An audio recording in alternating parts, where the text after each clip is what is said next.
And Luke needs to understand that from a black perspective, we are different. We're not like white kids. We're not like Asian kids. I know the world wants to believe that every human being is the same, and we're not the same. Black kids are completely different to white kids.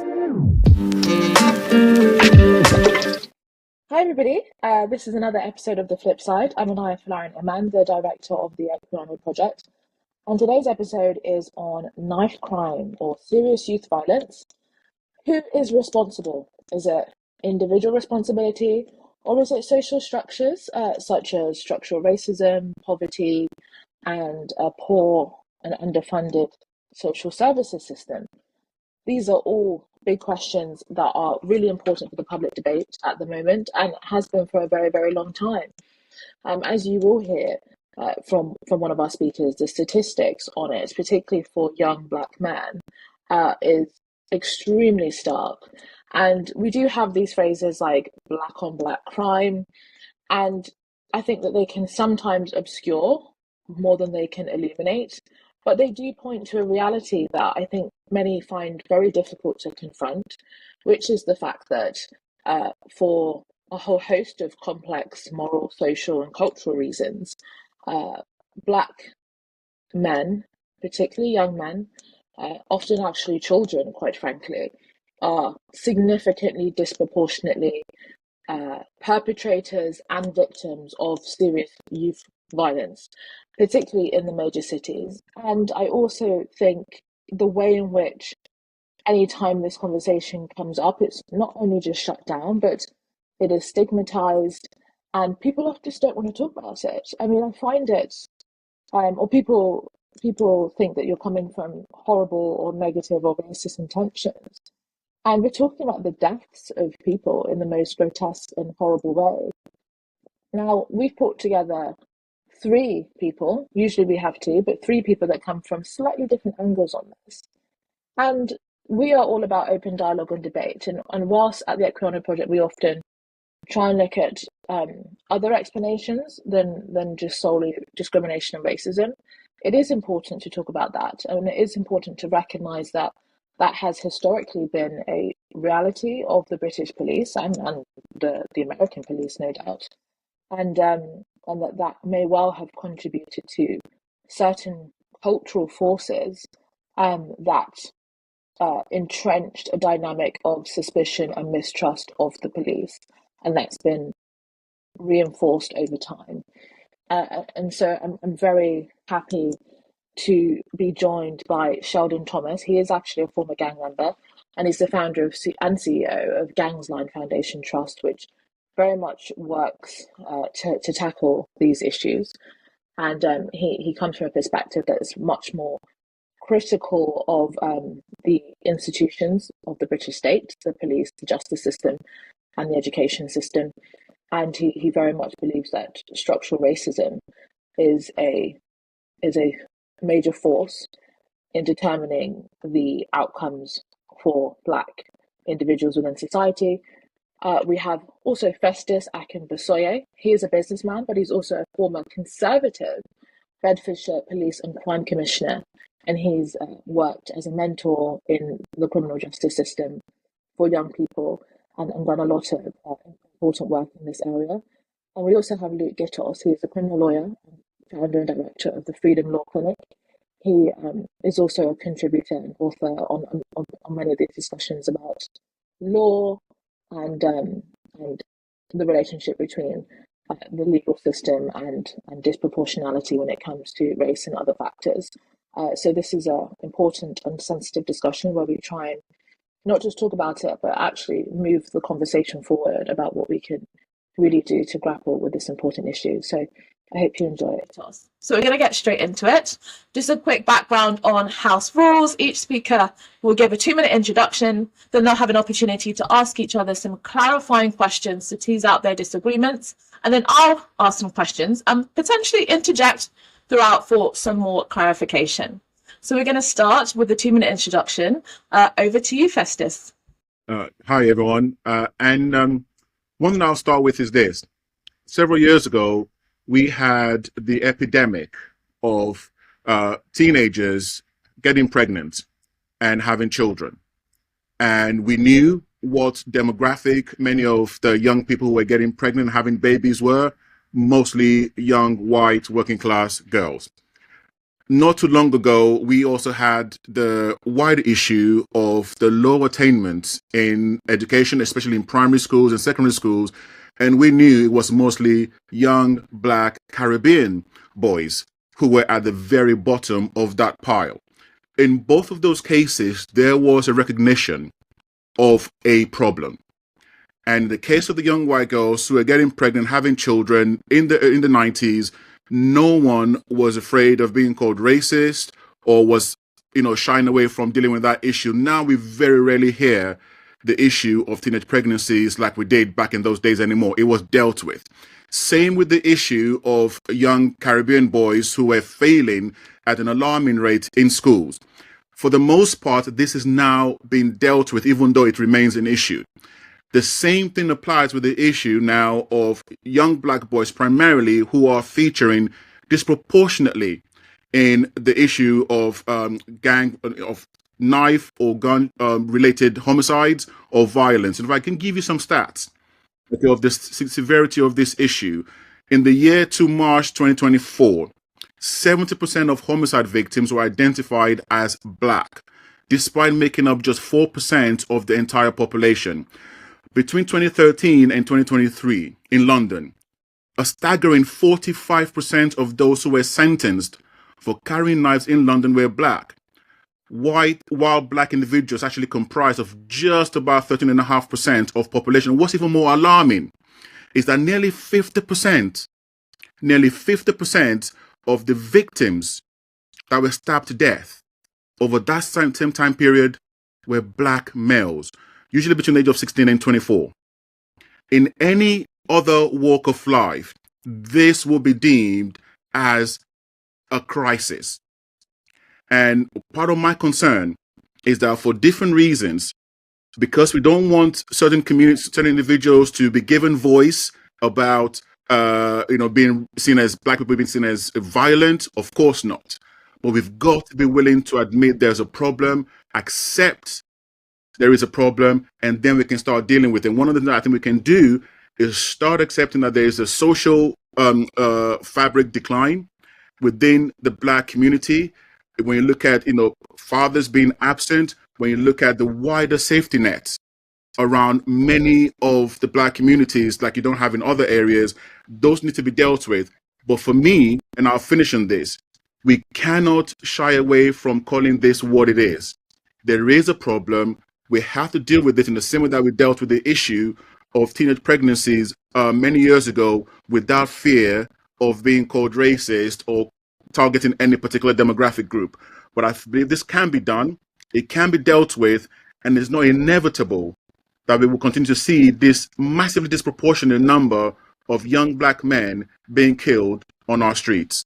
Thank you so much for those really important and provocative opening thoughts, Festus. We will now move over to you, Sheldon. A lot of what Festus says is true, but I will take it a little bit step further to explain the school situation. I personally made a gang in the 1970s to protect myself because when we was growing up in this country, we were targeted by racist police officers in the 60s and 70s. Many people now don't know about that because we didn't have YouTube, we didn't have phones, we didn't have computers, we didn't have internet. So that information a lot of people may not know. When we was in school, most of the teachers did not know how to deal with Black kids. So it was easy for them to turn to us and either exclude us for silly stuff, nothing serious. And that has continued throughout that time right now. We have teachers in majorly a lot of white population where there's a lot of Black kids. And yet the schools are still filled with 90% white teachers who have no understanding of how to engage with young Black kids. That's the first thing. So we have a systemic racist problem within every single school in the UK. And that's a problem that has never been addressed from my days in the 60s and 70s. Never been addressed. Secondly, we haven't seen an increase in black teachers being recruited at all. In fact, it's been so a stumbling block that you can still go into schools now and still find hardly any black teachers or any black headmasters or headmistresses or principal of a high level in many schools. So there's a problem there when Festus talks about black kids failing at school. So there's a reason why black kids are failing back then until now. And I can tell you that as a fact. The other point was talking about absent fathers. He's quite right. We don't address these issues of absent fathers, but neither does the white community, because 22% of white families in the UK have absent fathers, and they have a bigger problem because in the white communities, it's generational criminals. In black communities, it's not generational. So there's a little thing there we have to discuss. My thing is this, is that Festus is right. We can address it. We won't address it because what's happening is we have certain black leaders in the black community who want to focus on other things, not on real things that are occurring in our communities. An example was I was the first person to speak at an event in Brixton in 1986 on absent fathers, on the violence within the black community, because I was a gang member just before that time. So I was speaking from a knowledge perspective and an insight, and many people in the black community didn't want to hear that talk. So I know what Festus is saying. He talks about that, but what Festus has to understand, there is a racist problem that adds to our dilemma. Black men are demonized in this black community. I'm speaking from somebody that has been demonized from a little child. I was attacked from the age of 9 by racist police officers. 9 years old. I wasn't even a teenager. And many young black men have experienced that in the 70s. So when we grow up and we tell our younger brothers, or we tell people, stories passed down in generations. So you have black kids are already upset on the system before they've even been down that road, because the system hasn't changed. Racist police officers has not changed, only the language has changed. Their language has changed, but the system that they operate is there. So black men have been demonized in society. Look at the unemployment. We have black men that are leaving university with first and 2-1 degrees, like myself, who cannot who cannot still get a job, because the system is not geared to help. So when we talk about violence, we cannot exclude some of the other factors that inputs into black men's lives, why they are. I am not justifying violence, because I was a violent fuck myself, so I'm not justifying it. I am saying it isn't as simple as saying, oh, we have a problem, because the problem is more systemic. Yeah, thank you. So lots to get into there. And I am sure that we're going to come back to a lot of those really important points that you've made there, Sheldon. Thank you. So now over to you, Luke, for your 2-minute introduction.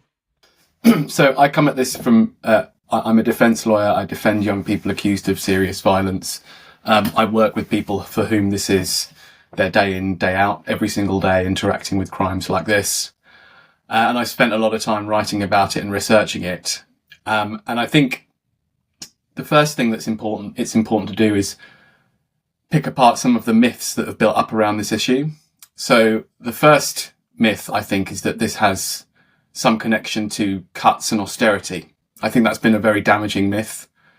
The best available research here is that there is a loose correlation between cuts in local areas by local councils to youth services and an increase in knife violence. Well, firstly, that's a correlation, not a causation.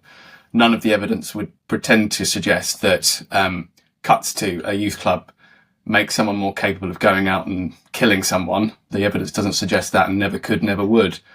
But also, this correlation is true across all areas of youth crime. So it treats knife crime in the same way as all other youth crime. So really all the correlation tells us that if you cut youth services, you get more youth crime in general, which isn't a particularly useful way of talking about serious crime and particularly homicide.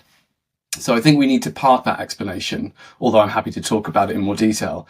Secondly, I think what fascinated me when I looked into the details of these cases, particularly those in 2018, was how economic hardship and exclusion, some of the things that Sheldon was talking about there, just seemed totally inadequate to explain the unique circumstances of the young men involved. So I was really struck by people like Kwabana Nelson, who was a youth worker murdered in 2018.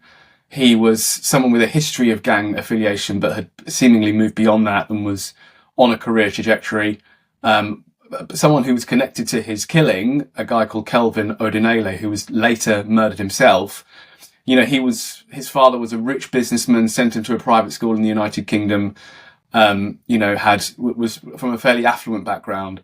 People like Harry Yukoza, a young aspiring model who, was murdered in a dispute over a girl. Actually, there is, of course, a subset of cases which interact with county line drug dealing, which I think is its own subsection of cases that we can talk about. But in a lot of these cases, financial hardship and lack of opportunity is not a factor. In fact, most of these young men are engaged and getting on in life and actually taking advantage of the opportunities that are there. If I can briefly talk about what I think is at the heart of this, it's what I would call a culture of nihilism. And you don't have to look too far to see this because, academics over the years have called it different things. They've called it things like road life, road culture, being a road man. All of these things are a way of talking about what I would call a nihilistic culture that has developed amongst young people. And I actually don't think it's important to talk about race, and I think we should talk about race, but I do think we need to move beyond it, because I think what we're talking about here is young people in our inner cities. And the problem is one of socialization of young people in our cities, sadly, the majority of whom happen to be black. But I do think it's a problem not just for the black community, but for everyone living in these communities. So I live in Leytonstone in East London. This is a community that has been affected by knife crime fairly recently. And I think one thing we could talk about is the sense in which we live in parallel communities at the moment in our inner cities. We have people living, on the one hand, in relatively affluent, salubrious communities where they take care of their own interests. But living in Leytonstone, you can see that there is another community of people who are poorer, are lacking in meaningful community connection. And I just see this absolutely all over the place. Very quickly, if I can just list some of the things that I think feed into this culture of nihilism. Firstly, and I'll just give one, because then we can discuss it and unpack it in more detail. But I think what is key here is what leads someone to commit murder is having a weak sense of themselves and having a weak sense of where they might be in the future. And that is an internal thing within the people that commit these crimes. And the causes of that weak sense of themselves are deeply multifaceted, but certainly can't be explained by reference to a lack of access to a youth centre or economic hardship in and of itself. Thank you so much, Luke. And we will hopefully unpack some of the very interesting points that you've raised. Okay, we're going to go back to you, Festus. You now have an opportunity to ask each of our other contributors a question, and they will have 1 minute, and I'm going to be very strict to the 1 minute time to respond. So first, if you ask one question to Sheldon. Sheldon, thanks for your thoughts. And as somebody who grew up in East London and had a gun pulled on him, a knife pulled on him, lost two very good friends, one of whom was shot to death in Hackney. Abraham Badru is his name, if any of you know him. I am just curious that you mentioned that since your experience growing up, nothing has been done, nothing has changed. And racism still continues to be an issue. And for me, unfortunately, I think that continues to be the wrong message that we want our young people to be hearing. But that said, when you say that nothing has been done, how do you explain the fact that higher university entry rate, how do you explain the higher university entry rates of black students compared to white students if nothing has changed at all? Because the fact is, right now, we've got more young black people going into university, being admitted to universities actually, compared to their white counterparts. Nothing has changed according to your view. How do you square those two?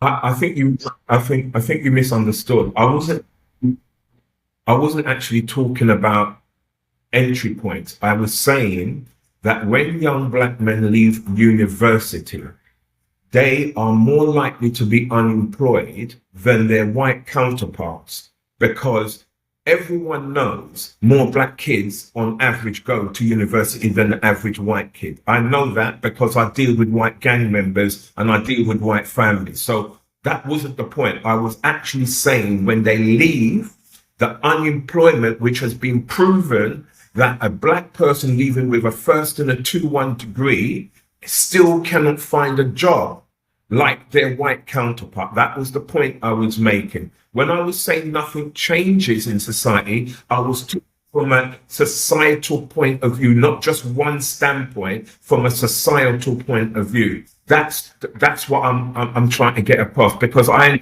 understand when you say, Festus, that we can't keep saying racism, but we cannot exclude my time to now, where we've seen very little change in terms of the societal standpoint, which includes NHS, schools, the police, the fire service. It isn't just aimed at one situation. Just to pick up on Festus' point, I just want to clarify something. You did mention about the fact that what you claimed were very little black teachers, and you linked that to education for young black people. So you did make a connection before university in terms of schooling. So how do you then explain, what Festus has said, which is that despite the fact that what you're claiming is that there's a low amount of black teachers, we are actually seeing above average rates of university entry?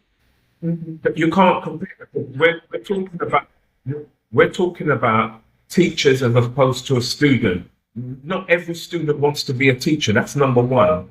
What I'm saying is, from my time till now, there's always been the same talk about we need to have more black teachers. But in terms of numbers, we're still seeing very little in terms of, if you look at London, right? And I know we can talk about the UK, but London itself shows you, if London cannot get a school in an area which is dominated by black or maybe Asian kids, and yet we still find in those very schools 70 to 80% of the teachers are white, then we can see that a problem still exists today. I am not saying they're not recruiting. I am saying we can't keep airing the same talk of we're recruiting, yet we don't see the evidence in London. London is probably the best place to use as a description, or Birmingham. Yet if I go into schools, Festus knows this, I go into schools and I see with my eyes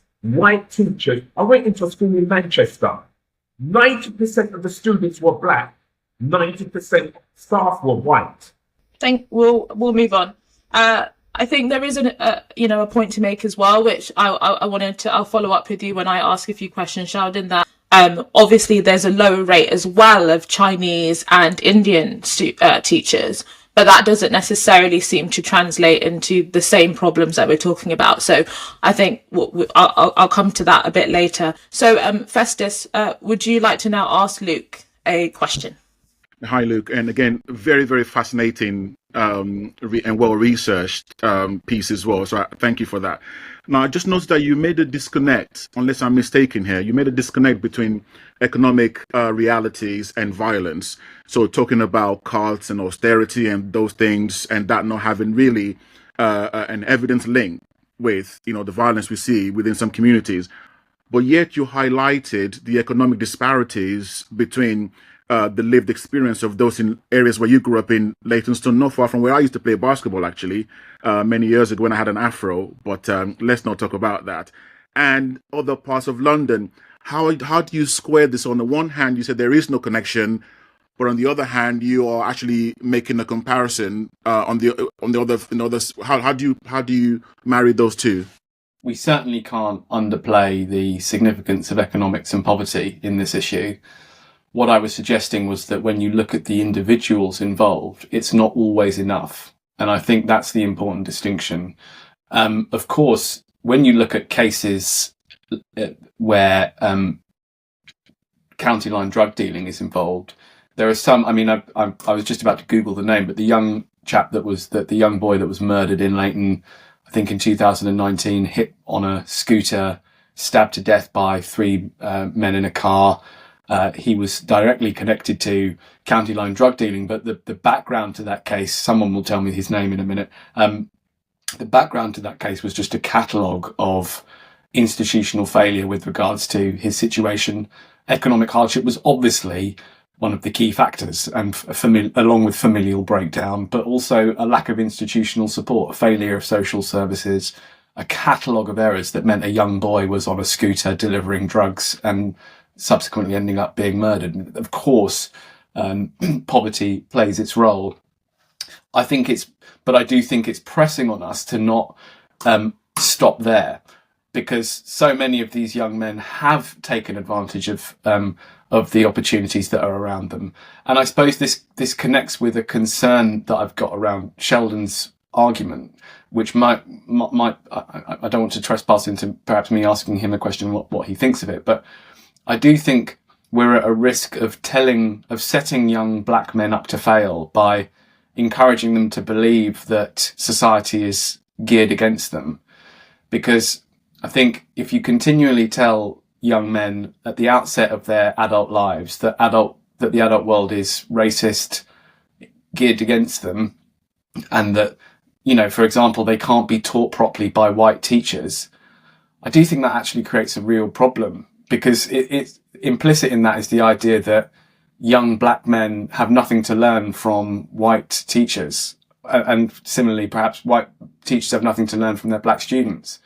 I think when you live in a multicultural society, one, you know, like London, it's just going to be inevitable that these kind of relationships will exist. You know, white teachers will have to teach young black men.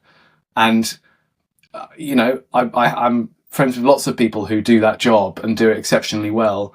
And they don't, I mean, of course, young black men aren't that different to other young men in their community. The fact that they are black does not distinguish them radically from other young men that they interact with. You know, they don't speak a different language. They don't have massively different concerns. In fact, a lot of the people they go to school with have exactly the same concerns. They have, you know, these problems with young men are not unique to young black men, is what I would say.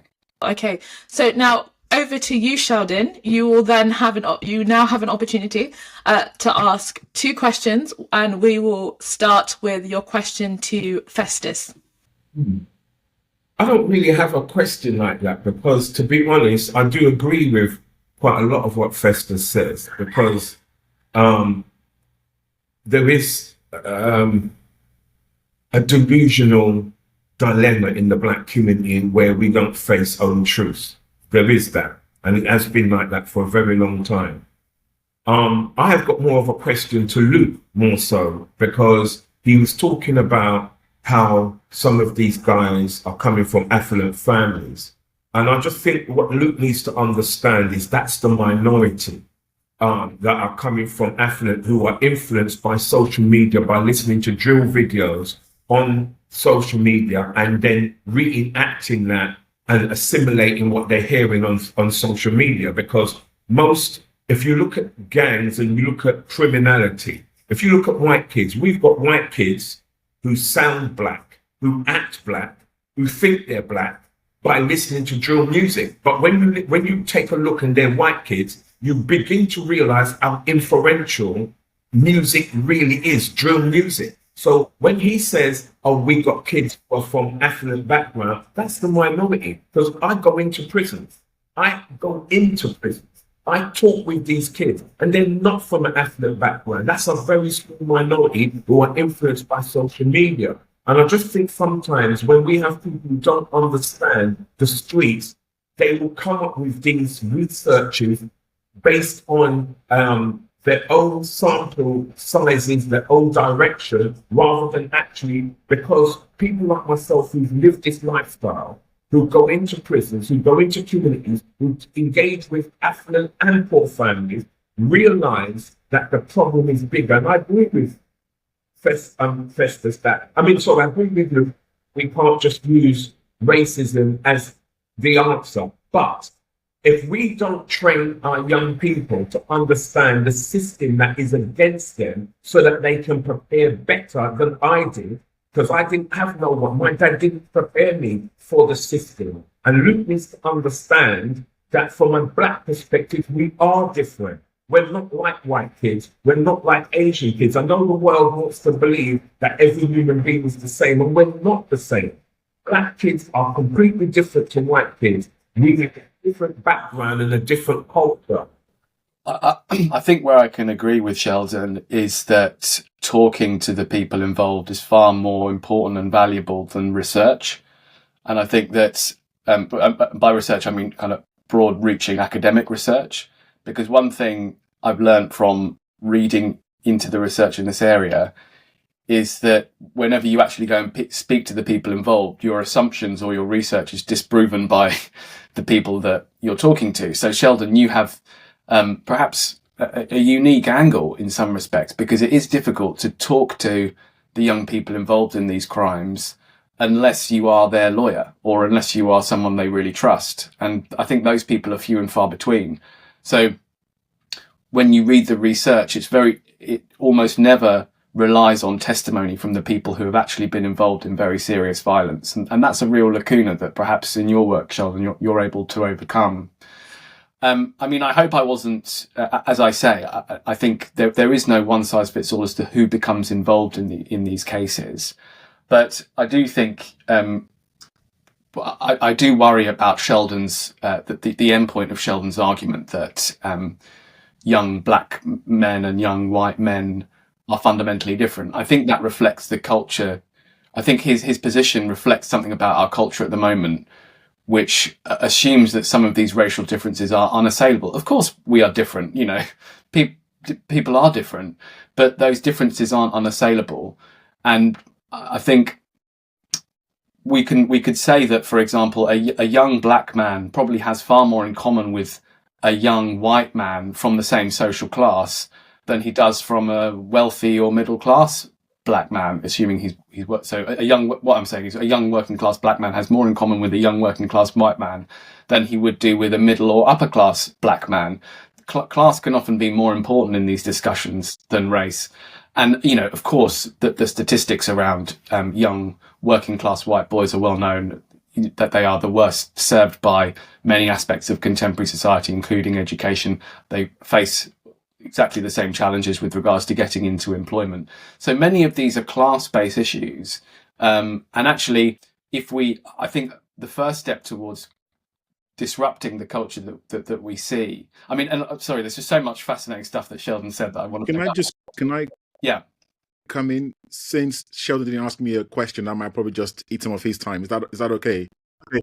So from me spending time mentoring kids in prison to becoming a special constable, to then becoming a police and crime commissioner, and now to volunteering a people referral unit in Newham, in Waltham Forest, where kids are there that no other school will touch. I get to meet black, white, Asian boys. I can tell you when they are at that deep end and they are on their own, and you sit with them and you look them in the eye. In my experience, there's no difference between any of them, because what they need is fundamentally the same. They want affirmation, they want love, they want protection, they want inspiration of a future. And there is no difference between those black boys, those white boys, those Asian boys. And I've seen them at their absolute worst. And Luke, you probably have as well, as a defense lawyer, and I'm sure no doubt Sheldon as well. So I think we need to have a nuance to this idea that there's some fundamental difference. Of course, visibly there's a difference, but internally, I'm just not sure that in terms of the basic needs of these young men, there is a fundamental difference between them, because in my experience, there just hasn't been that. Okay, I was just going to say, from from the standpoint he's talking about, which is Maslow's hierarchy of needs, right? We understand that the basic needs of every human being is the same. What I'm actually talking about is the cultural differences. Okay, I am Caribbean, some people are African. There are cultural differences. I'm not quite sure why people want to think we're the same. We're not the same. But what you're talking about is Maslow's hierarchy of needs and the attachment theory. I understand that. That's not what we're talking about here. We understand that there is things we need: love, security, safety. We know we need all of that. Every human being in the world needs that. What I'm saying is when you add race on that, and then you add class on that, then you add systemic racism on top of race on that, that's when you find there's a serious problem within British society. Luke said multicultural. All right, Sheldon. I can't all right, see Sheldon, how we can ourselves as Sheldon, I'm going to have to stop you because I want, and you'll come back in a second because I'm going to ask Luke just now to ask you one question. So go for it, Luke. Maybe I can just put my question to Sheldon is if society is built on systemic racism, as you suggest, what chance do young black men have of success if all the institutions are geared against them?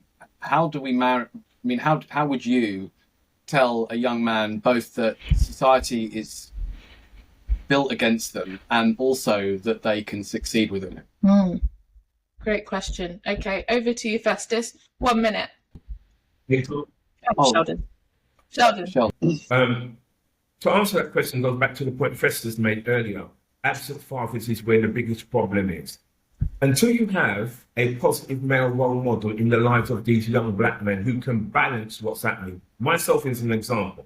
I wasn't a nice person to begin with. I was a thug, a gangster, gang leader, and all of that when I was young back in the 80s. I then had a child, and then my child turned to me and said, I don't want to be around you, Dad. You're too violent. You smoke drugs. You're this, you're that, you're that. I then had to realize I had to change. And that was after being shot at several times. So what I'm saying is this: to answer your question, I balanced my children, 4 children, 3 girls, 1 boy. I balanced it by being a better father than my dad was to me.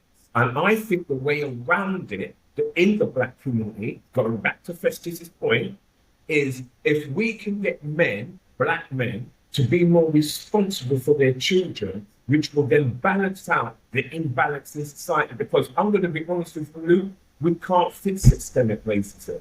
It was around before you was born. I'm older than you, and it was there before you was born. It was there before I was born. So we're not going to change that. But what we can do is change the mindset of black men who have children to actually engage more, be more positive. Because for me, you won't believe that I used to beat up police officers and I used to be shot at and carry weapons. You won't believe it because I have a degree, 3 diplomas, accountancy diploma. I run my own business. You won't believe I'm the same person.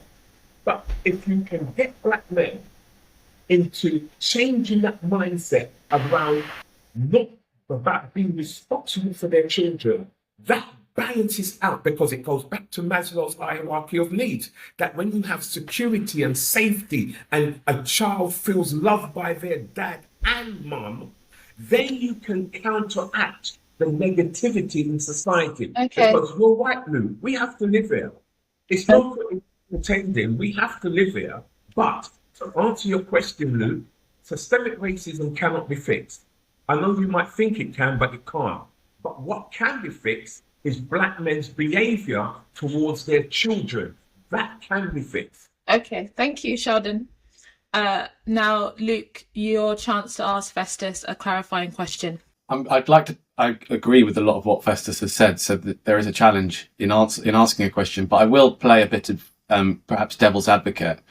I do see a kind of institutional bias in the way that our criminal justice institutions are set up. And I can totally understand how young black men come to see our societal institutions as racially biased against them, particularly because they get told that that's the case so often. But so, for example, when a young man is before a bench of white magistrates and is charged with a knife-related offence, the chances are they will be treated extremely harshly, because the bench believe that this is a cut and dry case of someone in a gang who is about to go out and commit murder. And I do see, we see that kind of bias creeping in all the time. So do you think, you've had a role as a police commissioner and been involved in the institution of the police. To what extent do you take that problem seriously, and how do you reckon with it? So the Lamy Review did a great job in identifying all these different points of disproportionality within the criminal justice system. And I was one of the advocates for the Police Race Action Plan when I was Police and Crime Commissioner, because even though there were some police chiefs, believe it or not, who were not very much supportive of this, indeed police and crime commissioners as well. So you could see that every single point of contact within the criminal justice system, even for police officers, from recruitment to retention to disciplinary, there were disproportionality in almost every single point of contact, right? But to your specific points around how a young black man, for example, is dealt with by a bench of white judges, well, my very simple answer today is this. The best way to not have to worry about disproportionality is not carry a knife in the first place. Yeah? If you don't carry a knife, if you don't stab anyone, if you go to school, stay out of trouble, and just make good choices, you don't have to worry about the disproportionality of the bench of white judges, right? But at the same time, when it comes to things like stop and search, despite the fact that you're a good boy like I was stopped and searched 6 times. Nothing was ever found on me. So I get that, but I think where Sheldon also makes a good point, and I would use that to answer your question just very briefly, Luke, is that we have to build an element of resilience and preparedness into these young black men, that there are challenges out there. There are structures that are very difficult for whatever reason. However, that does not mean that all hope is lost. That does not mean you have to do this and this and this. And the last thing I will say in particular to that is, whether you're a woman, a white woman, or someone with a red hair, right? Or you're trans, there are always some kind of systemic issues that go against you. What we need to teach our young people is, how do I acknowledge this, and how do I respond in a positive way and see that there are other people that look like me, despite all of this, who are doing extremely amazing things, like Sheldon, or like you, Luke, or like, of course, the amazing Inaya, right? So your circumstance does not have to determine your future. You can. And that's what I think we need to be pushing more to our young people, rather than this monolithic idea that there's a system against them, and as a result of that, they can't be overcome and all is lost, because it definitely is not. So for the last 10-15 minutes, I'm going to ask each of you some quick fire questions. So please keep them short and sharp. The question that I want to start off with you, Sheldon, is, it feels like there's not much personal responsibility at all